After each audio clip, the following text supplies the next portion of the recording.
আপোনালোকে জানেনে মিজোৰাম চৰকাৰে এটা পৃথক সিদ্ধান্ত গ্ৰহণ কৰিছে। মিজোৰাম চৰকাৰে লোৱা সিদ্ধান্ত মতে মিজোৰামত কোনো ভিক্ষাৰী থাকিব নোৱাৰিব, অৰ্থাৎ মগনীয়া থাকিব নোৱাৰিব।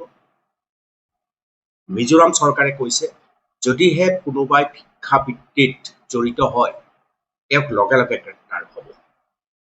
মিজোৰাম চৰকাৰে এই পদক্ষেপ কিয় গ্ৰহণ কৰিছে? এই পদক্ষেপৰ পৰা আপোনালোকৰ অনুভৱ হয় নেকি যে মিজোৰাম চৰকাৰে বা মিজোৰামবাসীয়ে দুখীয়া মানুহৰ প্ৰতি সহানুভূতিশীল নহয়? তেওঁলোকে বিচাৰিছে 100% আত্মনিৰ্ভৰশীল হওক মিজোৰাম। ইয়াৰ বাবে ভিক্ষাবৃত্তি এক ডাঙৰ এক সমস্যা। যিসকলে ভিক্ষাবৃত্তি কৰে, ভিক্ষাবৃত্তিত জড়িত হয়, সেইসকলৰ প্ৰায় 98% কাম কৰি খাব পৰা মানুহ। কিন্তু ভিক্ষাবৃত্তিটো ইমান সহজ পন্থা য'ত হাতখন মেলিলেই দুপইচা পায়, গতিকে তেওঁলোকে কাম কৰাৰ মানসিকতা নোহোৱা হৈ গৈছে। গতিকে মিজোৰাম চৰকাৰে সিদ্ধান্ত লৈছে যে মানুহ কামলৈ উভতি আহিব লাগিব।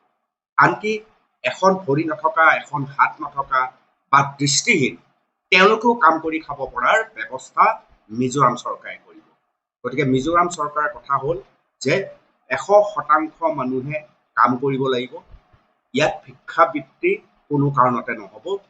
কামৰ ব্যৱস্থা মিজোৰাম চৰকাৰে কৰি দিব, যাতে 100% প্ৰত্যেকজন মানুহ আত্মনিৰ্ভৰশীল হয়।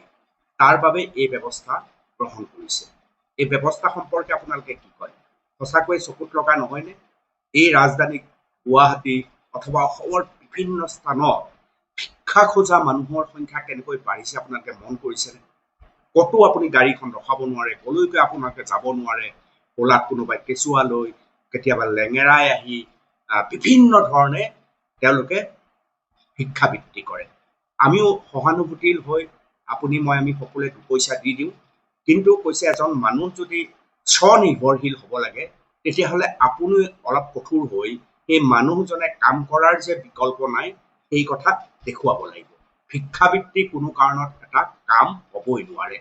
প্ৰত্যেকজন মানুহৰ কাৰণে কামৰ যিটো স্বাধীনতা, সেই স্বাধীনতাক আমি বুজাব পাৰিব লাগিব আৰু তেওঁলোকক আমি কামৰ বাট উলিয়াই দিব পাৰিব লাগিব। মিজোৰাম চৰকাৰৰ সিদ্ধান্তক কি কয় আপুনি জনাব।